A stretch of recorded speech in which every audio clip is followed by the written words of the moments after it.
wala ho tayong pakialam sa batas. Sometimes, you have to bend the law to be able to please the people. Mas mataas po ang taong bayan sa batas. Am I right, Secretary Remulla? Yes, sir. Lawmaker, law enforcer, naging law bender. Hindi po natin layunin na pabagsakin ang gobyerno bilang institusyon. Ang ating nilalabanan ay ang kasinungalingan at kasamaan. Ayan guys. Ah, grabe. Uy, naabot yun siya dinikod oh.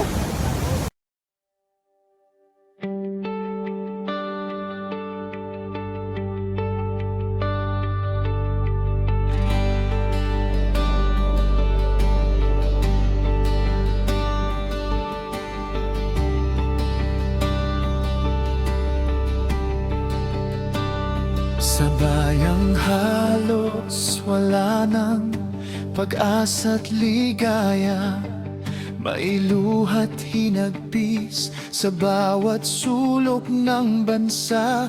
Mga pangakong napako, mga sugat na di maalis, habang ang katotohanan ay pilit na nililihis.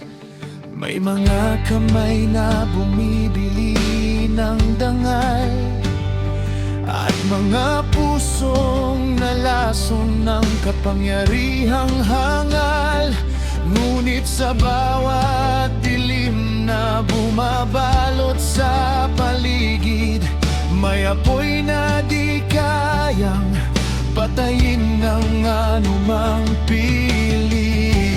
Tulad ng sigaw noon ni Habakuk sa langit, nang ang batas ay tila naging inutil at walang silbi, naririnig pa rin ng Diyos ang daing ng bayan.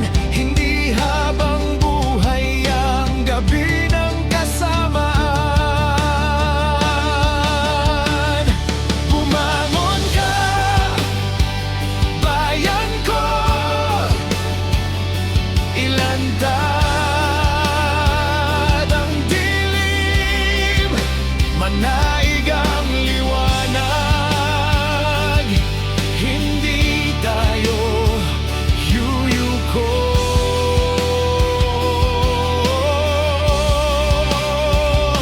Bumangon ka, bayan ko, manindigan sa tama. Kasama natin ang Diyos sa laban ng katuwiran.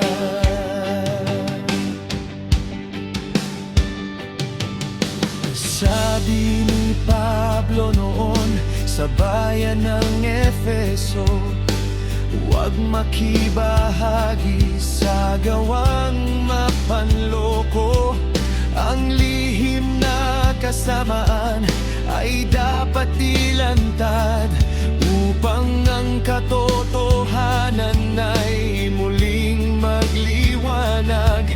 Marami mang makapangyarihan at mataas ang trono, hindi sila higit sa batas ng langit at tao. Ang salaping pansamantala'y lilipas ding lahat, ngunit ang dangal ng bayan ay dapat maitaguyod. Tulad ng sigaw noon ni Habakuk sa langit, nang ang batas ay tila naging inutil at walang silbi, naririnig pa rin ng Diyos ang daing ng bayan.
sa katotohanan, walang makapipigil sa pagbabago ng lipunan.